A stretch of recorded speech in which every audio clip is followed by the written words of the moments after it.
Hello and welcome back to Your Engineer YouTube channel. In last lecture we have learned about color, and in this lecture we are going to talk about background.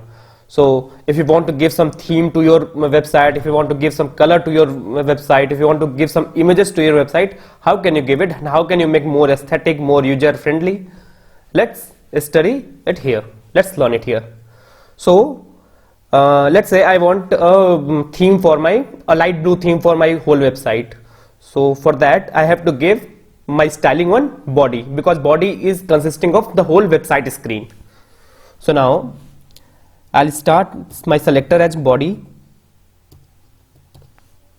Now give background color as light blue. Now save it.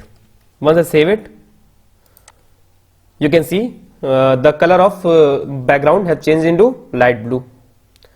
I want to change it to any other color, let's say green or something like that, light green or light green. You can do it also. Now how this background work, let's see. So I am going to write here a paragraph.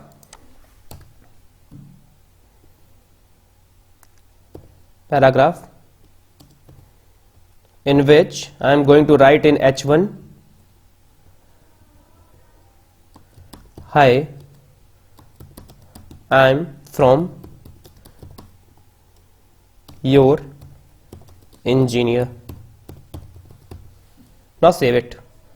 Now here I am going to give a tag P, and here I am going to give background color as, let's say, red. Now save it.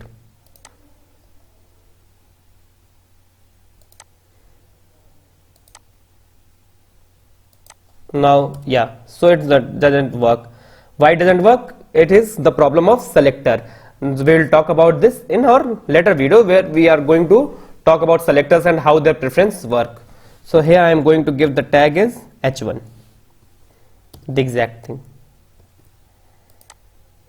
So now you can see that hi, I am your engineer is in the different background color from the main body background color. So that's how background color work. Now instead of all this, I want some images to be my background. So for that all I have to do is, let's remove it and let's remove it. Now I can give a property called background image. Now here I can go URL, and in my file there is a something like 5183. so there is an image of Sherlock Holmes I am going to use there. Now you can see that the image is there. Now this image is actually big in size, so it covers your whole desktop. But what if image is not the whole screen size, like 920 1080 in my case? So what should we do in that case? So let's use a different picture. Let's say I am going to use this one, food.jpg. Food.jpg.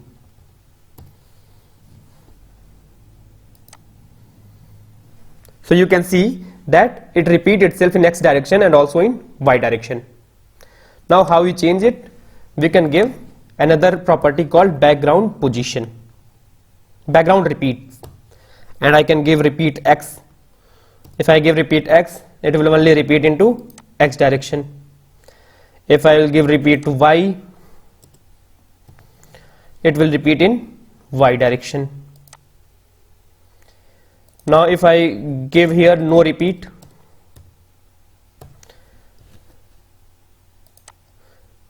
it will not repeat, just one image will appear there. Now I want image to be covered into the whole my whole background. So what should I do? I can go there, I can go for background size, and I can go here for, you can give any background size you want. If you want to increase it, you can increase it, but if you really want to cover it, the whole desktop screen, you can give it here like a is cover. Now save it. Once I save it, you can see this image will cover the whole desktop. So this is how it works. That is all about background. In next lecture we are going to talk about fonts. So stay tuned with us. Thank you for watching. Like this video, comment on it any question you have, and subscribe the Your Engineer YouTube channel. Thank you.